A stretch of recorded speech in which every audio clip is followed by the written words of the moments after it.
All right, what is going on, everybody? Welcome back to another episode of the one and only Form Check Friday. That's right, you heard it here first.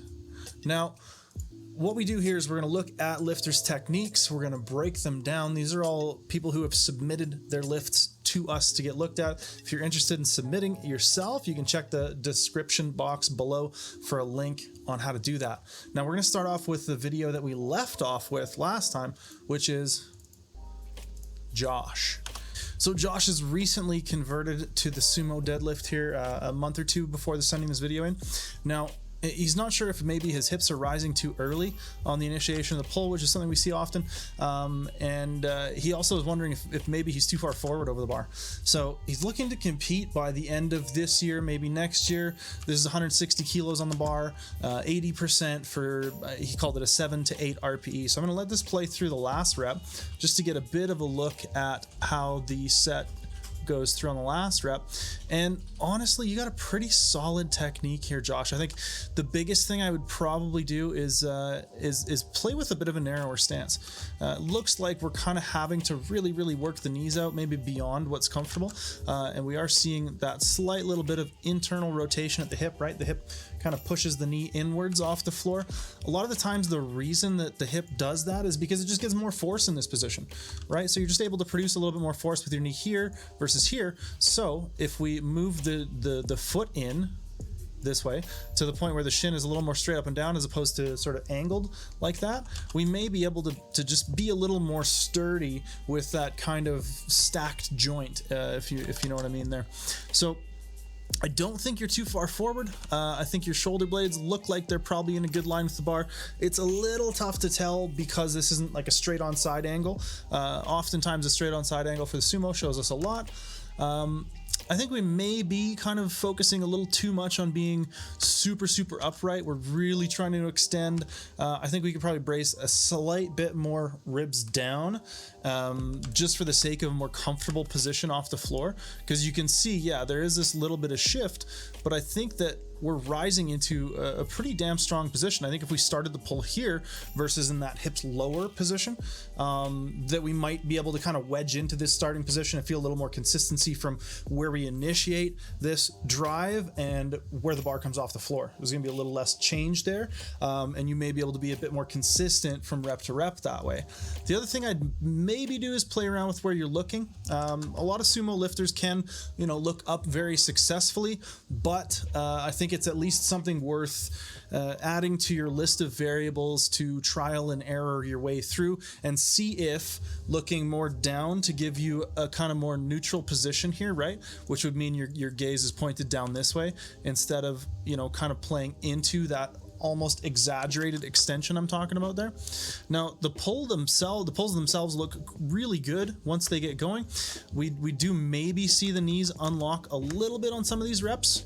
So just be conscious of that. I think it's going to be more comfortable with a narrower stance to get a bit more pronounced, a bit more saleable lockout in terms of keeping the knees locked and the quads kind of, under tension at the top. So we have that full knee extension. So those would be my tips there. I think, on the second rep here, we kind of rush into the start of the rep. So take your time and try to create that same start position every time, right? Consistency is very big on the sumo deadlift.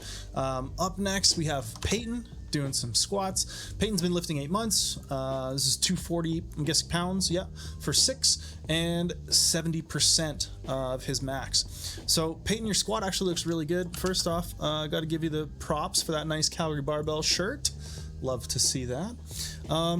The biggest thing I'm noticing here is that we tend to sacrifice a little bit or a fair bit of tightness in the bottom, right? So I think that for you working on pin squats, pause squats, tempo squats, anything that's going to really sort of exaggerate this part of the range of motion there, like just this last little bit of dropping into the hole, and allows you to get more comfortable with it and more consistent with maintaining more tension as opposed to kind of going really loose and having to recreate tension as you're trying to break inertia back out of the bottom of the lift, I think is going to be the most beneficial thing for you. Now, on some reps, we're seeing the knees shoot back pretty good out of the bottom. I think one of the things you're trying to do is right now you're trying to move it really fast. And I think that there is a point where you can put a lot into the bar, and that's good and productive. I think we need to have a really sort of dialed in, really consistent technique before we start thinking about really applying force and really pushing hard through every rep. I think the thing that I try to get more novice and beginners to sort of conceptualize when they're lifting is just being smooth. So for you, as you come out of the bottom, I want you to think about keeping your knees forward. I want you to think about keeping some pressure on your toes a little bit and just driving down through maybe your big toe. Other than that, like, bar position looks good. Your depth is there, which is awesome to see. It's just a matter of maintaining better position and better tightness at that depth. So keep it up, man. Your squats look really good so far. Next, we have Kevin. Kevin's doing some bench press here, 90 kilos, 6 reps at a 9 RPE. Now, he says he's down in body weight and his bench has kind of regressed. He's just switching to RPE based training, so he's hoping that'll help, help him sort of adjust to the natural and totally normal fluctuations of day-to-day performance. It's one of the reasons that RPE is so useful, so I would say that will absolutely help with that. The biggest thing when it comes to these plateaus is going to be programming, though, especially after looking at you doing a couple reps of bench. Your technique here is pretty damn good. I don't think there's a whole lot that needs to be worked on. I think that we have a little bit of hesitation in the bottom, right? We're almost lifting the hips up off the bench. We're really trying to almost gloss over that bottom position. I mean, I'd like to see a little bit of pause there. Even if you're not a lifter who's looking to compete, I think familiarity and comfort in the bottom position, whether you choose to touch hard and kind of let it sink a little bit, or whether you choose to touch very lightly, spending time in the bottom, doing some paused work and paused reps is really, really important to developing that bottom end strength. So that's absolutely one thing that I would recommend. So let's start there. Let's get some paused work into your programming. If you're looking for good programming, obviously we have the Calgary Barbell app. You can head on there. We just released the new Path Powerlifting 3 programs. We have 36 or 37 programs on there. Discord, community, form checks, all that good stuff. But if you're gonna, sort of stick with doing things your own way, just start implementing some paused work. I think maybe a little higher touch. I often advocate for pretty low touch, but I think we might almost be getting kind of out of the path where we can easily push back here. So, at this point, we've got this nice sort of stacked elbow. I'd almost like to see the elbow, from here to here, just very, very slightly in front of the bar. And then what's going to happen is the bar is going to come back off the chest just that much easier. So working with some paused reps and breaking that bar from a dead stop is going to be really, really useful when it comes to kind of learning where you can be more consistent.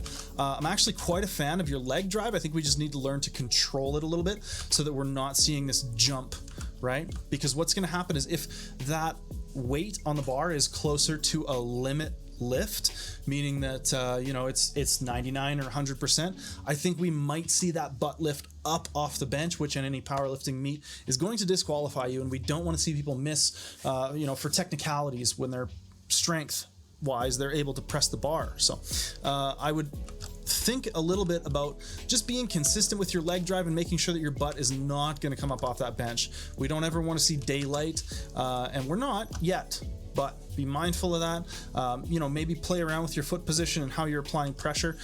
Think a little bit about driving out this way with your feet, using your quads as much as your hips, and just trying to drive yourself back up the bench instead of trying to push your butt up in the air. And hopefully that helps you.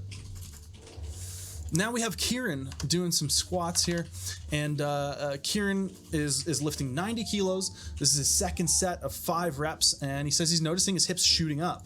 So at the end of the lift, he says he kind of intentionally or unintentionally does a lot to kind of change his torso angle. He's really kind of trying to drive himself back upright because of this perceived loss of positioning.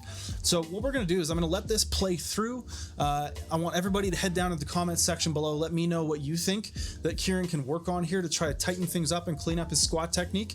And then next week, when I come back to do next week's form check Friday, we're going to start off with Kieran's lift. I'm going to give you my opinion, and we'll see y'all then. Peace.